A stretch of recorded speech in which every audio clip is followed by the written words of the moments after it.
안녕하세요. 크립토TV입니다. 오늘은 비트코인의 약세장 공식 종료 소식과 함께 상승을 위한 다음 단계가 어디인지도 살펴보도록 하겠습니다. 코인 매체가 아니라 미국 신문 전체 1위 기업, 즉 월스트리트 저널에서 전면 광고로 비트코인을 실었다. 즉 뉴욕타임스랑 1위, 2위를 다투는 곳인데요. 이게 좀 굉장히 의미가 크다라고 보입니다. 바로 요렇게 기사가 전면 광고로 실렸거든요. 왜 의미가 있냐? 코인 매체나 코인 전문가들은 그냥 코인이 좀만 올라도 좋다라고 얘기를 해주는데 반면에 이 기업은요, 미국 전체적인 경제 금융을 다루는 월스트리트 저널이거든요. 근데 여기에서 비트코인 광고를 실었다는 건 이게 일반 대중들에게 퍼져나간다는 점에서 더 큰 의미가 있다라고 생각이 듭니다. 그럼 어떻게 실렸느냐? 여기 보시면 프린지라는 단어가 등장하는데요. 가장자리 비주류라는 뜻이 있습니다. 즉, 가장자리 국면은 공식적으로 끝났다. 끝난 것 같다가 아니라 확실하게 선언을 해버리죠. 물론 목적어가 없긴 하지만 아래 보시면 gettingbitcoin.org라고 해서 비트코인 광고임을 어렵지 않게 알 수 있습니다.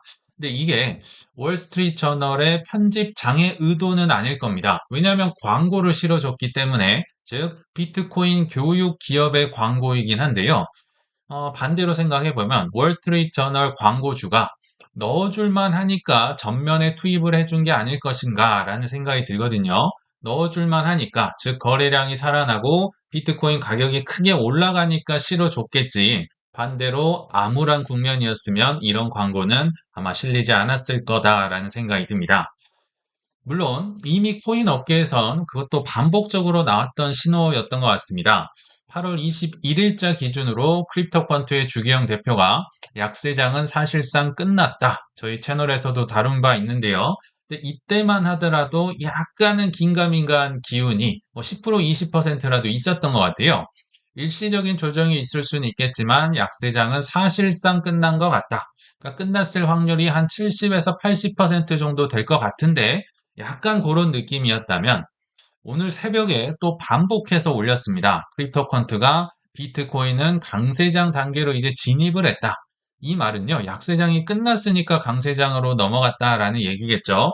그래서 그에 대한 근거로 자체 지수를 크립토컨트에서 만든 것 같은데요. 제가 알아보니까 MVRV 지수랑 순미실현 손익 지수랑 장기 홀더, 단기 홀더들의 SOPR 지수라는 게 있는데요. 쉽게 얘기하면 이거를 매도했을 때 내가 손해를 받느냐, 이익을 받느냐. 1이 넘어가면 플러스고요. 1 아래로 가면 손해를 보고 팔았다. 뭐 이런 지표를 가지고 만들었던 것 같아요. 그래서 자체 지수로 볼 때 일주일 만에 이게 30에서 80으로 치솟았는데 1년 만에 너무 빠르게 올라갔다. 그래서 강세장으로 들어간 것 같다라고 얘기를 하고요. 이제 8만 3천 달러를 만약에 돌파한다. 이게 이제 본격적인 상승장으로 가는 길에 있는 마지막 저항선이다라고 실제로 많은 트레이더들도 8.3만 불을 보고 있습니다. 그래서 진입을 했다. 이제 공식적으로 이분도 선언을 한 것 같아요. 데이터도 추가를 따로 하더라고요. 그래서 오늘 새벽 1시쯤에 비트코인이 약세장이 끝났다. 본인들이 만든 이 지표를 볼 때 여기 화살표가 오른쪽에 빼꼼 보이죠? 이제 이게 양수로 전환을 하면서 다시 말하지만 진짜 끝났어요. 약세장은. 지금 반복해서 몇 번을 얘기하고 있는데 만약에 이게 틀렸다 하면 굉장히 체면을 구기고 뭐 회사 존립도 어려워질 수도 있겠죠. 근데요, 이게 좀 의미가 있습니다. 이분들은요, 사실 맞추고 틀리고 보다도 더 중요한 게 있는데, 온체인 데이터 분석가입니다. 이분들은 확실한 증거가 없으면 말하지 않는다. 지금 확실한 증거가 차고 넘치기 때문에 그 데이터를 근거로 얘기를 하고 있고요. 더 다시 자세히 얘기하면 후행적으로 얘기를 한다. 어느 정도 검증이 되니까 이런 얘기를 하는 겁니다. 즉, 확실하게 약세장이 끝났다는 데이터가 나왔고, 최저점은 이미 꽤나 많이 지나온 상태에서 데이터가 확인이 되니까 지금 확인 사살을 하고 있다. 이렇게 보시면 되거든요. 그러니까 최저점이나 약세장은 아마도 데이터를 많이 확인을 했기 때문에 꽤나 지나왔을 것이다 라고 추정이 가능합니다. 그렇지만 이거는 코인들 하는 분들 입장에서야 좀 확실한 증거로 보이겠고 일반 대중들은 여전히 긴가민가 하겠죠. 비트코인 뭐가 뭐 뜨고 광고가 오르고 해도 아직도 긴가민가 하고 저러다 말겠지. 아마 저는 이런 긴가민가 할 때가 그나마 기회의 끝자락이 아닐까라는 생각도 한번 해봅니다. 대중들은 여전히 뭐 주위에서 물어보시면 아시겠지만 전혀 관심이 없었을 거라 생각이 듭니다. 그렇다면 이제 약세장을 지나서 강세장을 위한 다음 단계가 무엇일까? 이게 이제 오늘의 영상 주제인데요. 앞서 말씀드렸지만 트레이더들은요, 뭐 8.3만 불을 돌파하면 찐 상승장이다. 아니면 이제 50일 이동 평균선마저도 올라야 된다. 뚫고 올라가야 된다. 근데 이런 것들은 트레이더들의 이제 지표이고 또 사실 결과잖아요. 그 과정이 아니기 때문에 글쎄요, 저는 이런 거를 그렇게 쳐다보진 않고요. 제가 볼 때 가장 중요한 것 중에 하나는 AI에 쏠린 돈이 비트코인으로 넘어오느냐, 이게 정말 너무너무 중요합니다. 과거랑 지금과 차이가 있다면 뭐가 있냐면, 과거에는 뭔가 큰 열풍이 불면요, 예금이나 적금이나 현금이나 뭐 부동산, 뭐 담보대출 이런 거를 통해서, 즉, 쌈짓돈을 가지고 이제 그게 이 시장으로 들어오느냐 안 들어오냐를 따졌는데요. 지금은 좀 달라요. 왜냐하면 이미 AI 열풍이 불어서 온갖 쌈짓돈이 다 지금 꺼내져 나와 있는 상태입니다. 대부분 AI 주식으로 들어가 있을 가능성이 매우 높아요. 즉, 뭐 예금 적금이 나와야 되는 게 아니라요. 지금은 그건 웬만큼 나올 만큼 나왔고 이 AI에 쏠린 쌈짓돈이 비트코인, 돈 가뭄이 있는 곳으로 오느냐 안 오느냐가 정말 중요한 지표 중에 하나인 것 같은데 그 지표가 공식적으로 유명 인사의 입을 통해서 나온 건 이번이 처음인 것 같습니다. 우리가 다들 뭐 이게 넘어오면 좋겠다 그냥 생각만 하고 있었잖아요. 근데 최근에 비트코인 랠리가 AI 투자 자본에서 유출돼서 넘어온 게 아니냐라고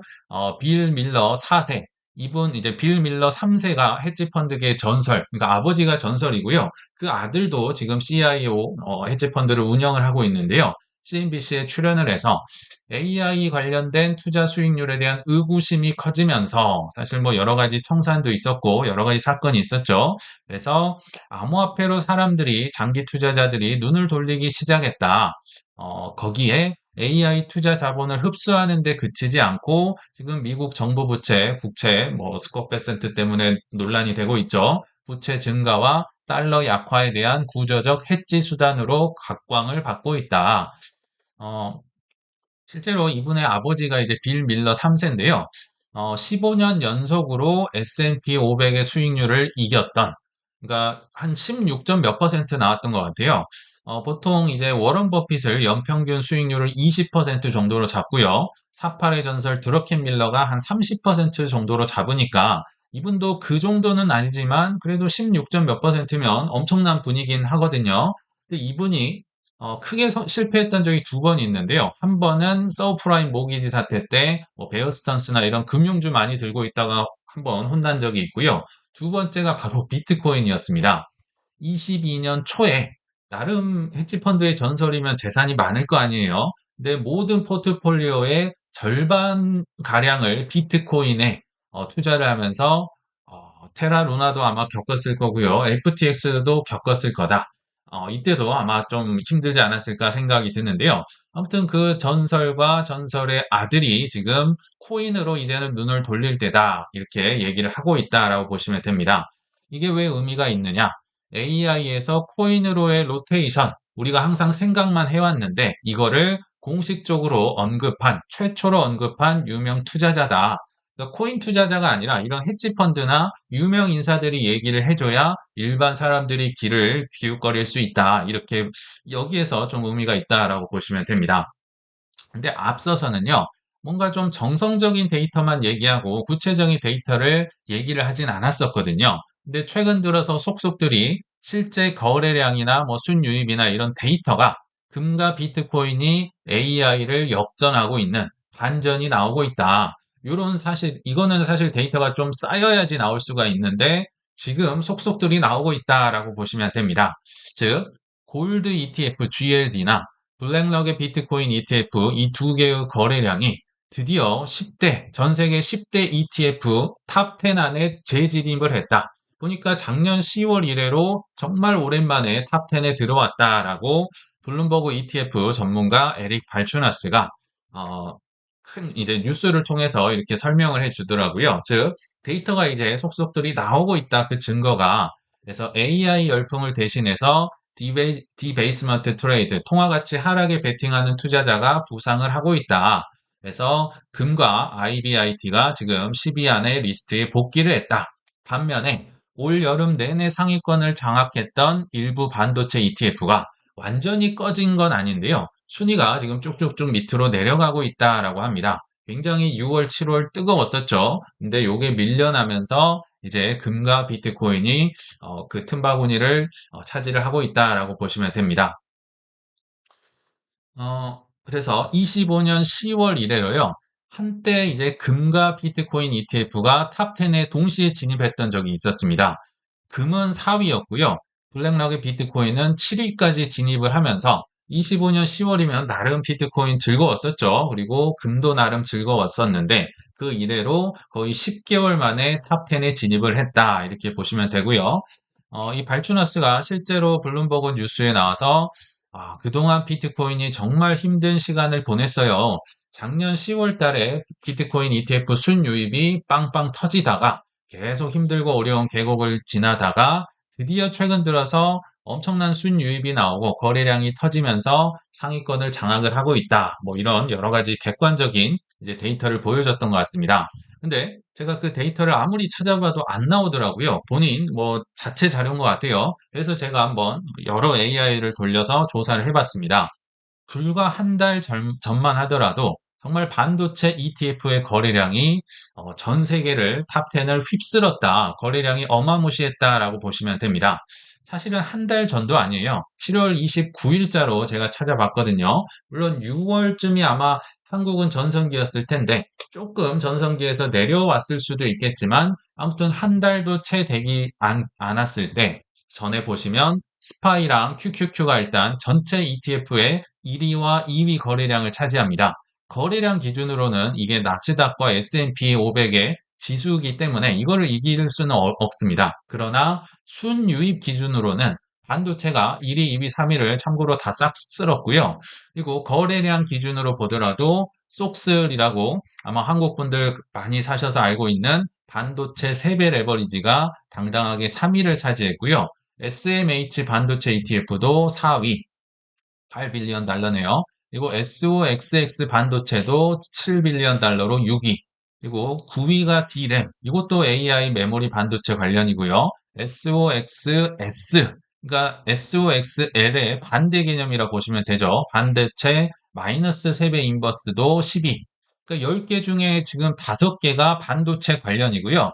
사실상 이 7위 EWI도요. 한국 관련 ETF 지수입니다. 한국 관련이라 하면 삼전닉스의 비중이 꽤 높겠죠. 그래서 10개 중에 사실상 6개가 반도체 주식이라고 보셔도 될 것 같고, 사실상 1위든 2위든 5위든 여기에도 반도체 주식들이 포함이 돼 있다고 보면 그냥 반도체 세상이었다. 전체가 다 반도체에 많은 사람들이 열광을 했었다라고 보시면 좋을 것 같습니다. 근데 이게 최근 들어서 제가 어제 기준으로 일간 거래량을 한번 뽑아봤는데요. 어, 여전히 QQQ랑 스파이가 1위, 2위를 차지하는데 오른쪽에 한 달 전과 비교를 해보시면 거래 대금이 거의 3토막이 나 있죠. 32가 11로, 29가 10으로. 전체적인 주식 관련된 거래량이 많이 줄었음을 뭐 한국도 마찬가지겠지만 쉽게 알 수 있고요. 여기 보시면 금이 3위로 치고 올라옵니다. 4빌리언 달러 거래량이 많이 터졌고요. IBIT도 비트코인 현물 ETF가 7위까지 올라옵니다. 다른 모든 거래량이 줄었는데 이 친구들만 올라오고 있으니까 좀 돋보일 수는 있겠죠. 그럼 반도체는 어디로 갔느냐? 속슬이라고 해서 여전히 반도체 세배 레버리지가 반도체 전체 중에서는 상위권 4위를 차지하고 있는데요. 이 오른쪽에 보시면 12빌리언 달러였습니다. 한 달 전만 해도 12.5가 지금 3.7로 줄면서 거의 3토막, 4토막이 났음을 알 수가 있죠. 거래량이 확 줄었고요. 이 위에 있었던 아까 8빌리언, 7빌리언 했던 반도체 ETF들이 지금은 9위와 10위에 랭크가 돼서 8빌리언이 2로, 7빌리언이 2빌리언으로 그러니까 3토막, 4토막이 난 상황입니다. 그리고 한국 ETF EWY는 10위권 밖으로 아예 거래량이 나간 것으로 보이거든요. 그래서 이걸 볼 때, 이게 참 거래량이 좀 의미가 있구나. 주식이 대부분 반도체 쪽이 줄어든 가운데 금과 ETF가 돋보일만 하겠구나라는 생각도 들고요. 또 이거는 제 느낌일 수 있어요. 아직 며칠 안 됐기 때문에 뭐 이게 통계다라고 할 수는 없는데 희미하게나마 코인과 주식에 지금 디커플링이 어느 정도 감지가 되고 있어요. 반도체가 올라가면 코인이 조금 떨어지는 것 같고요. 코인이 올라가면 주식이 조금 힘을 잃고 있고, 이런 현상이 감지가 되고는 있는 것 같거든요. 앞으로도 이어질지도 한번 지켜보시면 좋을 것 같습니다. 그래서, 긴가민가, 아까 대중들은 긴가민가라는 표현을 제가 썼는데, 긴가민가라고 하기에는 지금 거래량이나 순유입이나 크립토나 금 관련된 이제 거래량 순유입이 명확하게 데이터로 나오고 있다. 그래서 긴가민가라고 하기에는 우리 코인 투자자들이 보기엔 좀 확실한 데이터가 나오고 있지 않나. 추세 전환, 약세장 종료, 이런 데이터를 한번 증거로 보여드렸습니다. 자, 그럼 더 중요한 게 있죠. 약세장을 뚫고 이제 탄력을 받는다면 그 다음 단계가 무엇이냐, 그리고 그 다음은 무엇인지 완전 다 까먹고 계실 겁니다. 왜냐하면 뭐 너무 많이 떨어졌기 때문에 이게 지금 추억에 지금 상상이 됐는데 한번 복습해 보도록 하겠습니다. 다음 올라가면 어떤 일이 벌어질까? 뭐 당연한 얘기지만 가격이 올라가면요. 거래량이 올라가고 순유입량도 늘어나고 뭐 광고도 많아지면서 B2가 아마도 엄청나게 다시 올라갈 겁니다. 장사를 다시 시작을 해야겠죠. 암호화폐 담보대출 가능하다고 갤럭시라는 곳에서 새로운 이제 신용 한도 상품, 그러니까 코인 담보대출을 다시 만들었다라고 보시면 됩니다. 보유 코인을 매도하지 않고 비트코인, 이더리움, 솔라나 등등을 담보로 맡기세요. 이게 당연히 늘어날 거라 생각이 들고요. 이런 현상은 모든 자산에서 예외가 없습니다. 뭐 코스피든 뭐든지 오르면 비투가 늘어나고요. 떨어지면 비투가 확 꺾이고 이거는 정말 뭐 거의 진리에 가깝다라고 보시면 되고요. 코스피를 예로 제가 한번 데이터를 찾아봤는데요. 한때 6월 중순 말쯤에 9,385를 찍었다라고 합니다. 비투 잔고액, 비투 액수가 38조 6천억 원에 도달을 했는데 현재 기준으로 뭐 조금 한 27% 정도 떨어졌다라고 해요. 이게 막 엄청난 급락이라고 볼 수는 없을 수도 있는데 확실한 거는 지금은 뭔가 재미가 있다던가 거래량이 붙는다든지 흥이 나는 상황은 아님을 어렵지 않게 알 수 있겠죠. 그리고 비투도 최고점 기준으로 해서 한 27조 원까지 떨어졌으니까 마이너스 29%. 코스피 지수가 떨어진 만큼 신용 잔고, 융자 잔고도 떨어졌다. 이거는 어쩔 수 없는 현상이다라고 보시면 됩니다.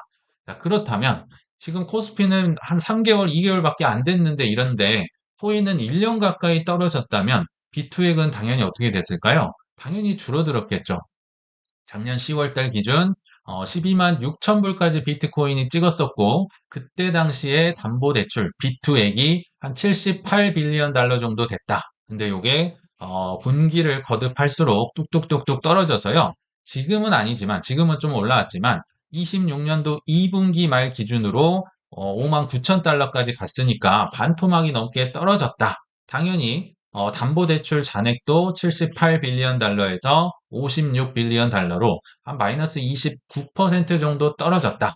근데 하나 특이한 거는 가격이 반토막 난 거에 비해서 비투액이 생각보단 덜 떨어졌죠. 코스피에 비해선 덜 떨어졌다. 즉, 코인은 여전히 비투가 많은 곳이다. 그 어느 곳보다도 비투가 많은 곳이 코인 시장이구나. 그럼에도 불구하고 비투액은 떨어졌다. 근데 지금 코인이 어느 정도 반등이 있었기 때문에 아마도 이 비투액이 다시 올라갈까 말까 지금 고민을 하고 있는 단계다라고 추정이 됩니다. 조금 글로 봐서 어렵기 때문에 제가 차트를 하나 만들어 봤는데요. 파란색은 비트코인 가격, 주황색은 비투액이다라고 보시면 됩니다. 이게 분기별로 나와 있는데요. 작년 4분기를 필두로 해서 파란색 비트코인이 뚝뚝뚝 떨어졌었죠. 당연히 주황색 비투액도 뚝뚝 떨어질 겁니다. 근데 최근 들어서는 이제 분기 말이 안 돼서 비투액이 나오진 않았는데요. 아마도 비트코인 가격이 이제 급하게 올라왔기 때문에 비투액도 당연히 스멀스멀 올라오지 않을까 어렵지 않게 추정이 될 것 같아요.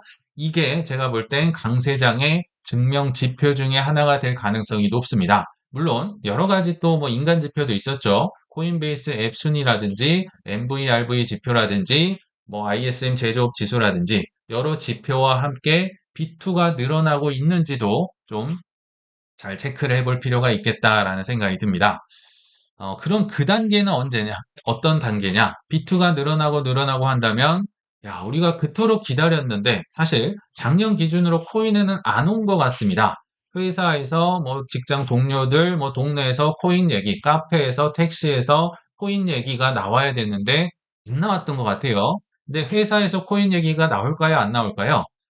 사이클의 정점이라면 나올 겁니다. 그리고 뭐 퇴사자가 나온다든지 책을 쓴다든지 내가 몇십억을 벌었다든지 그걸로 부동산을 샀다든지 온갖 무용담들이 다시 한번 반복될 가능성이 높다. 그 다음에는 그러니까 코스피를 생각해 보시면 거의 정확할 것 같습니다. 그 다음에는 뭐 폭락과 조정이 아마 오지 않을까 생각이 드는데요. 제가 볼 땐 제가 실력이 부족해서 못 느꼈을 수도 있겠지만 주식에서는 이런 단계들이 제가 볼 때 분명하게 보였지만 코인에서는 아직 최근 4년 이래로 이런 상황이 제 눈엔 안 보였기 때문에 제가 뭐 실력이 없을 수도 있을 것 같아요. 향후 주의 깊게 지켜볼 필요가 있어 보입니다. 그래서 오늘 결론이자 한번 요약을 해본다면 여러 정황상 코인의 약세장은 종료됐다고 봐도 과언이 아닐 것 같습니다. 그리고 지금까지의 관건은 힘든 기간에 얼마나 뭐 우량 코인 개수를 늘렸는지였다면 앞으로 중요한 사항은 유명 인사들의 목표가 아니라 내가 매도 목표를 정하면서 누가 뭐래도 이 정도쯤에선 만족을 하면서 분할 매도한다라는 계획이 있으셔야 한다는 겁니다. 이 세상의 어떤 천재도 최고점과 최저점, 변곡점을 알 수 없다는 점을 기억해 주시길 바라면서 이만 마치겠습니다. 시청 감사합니다.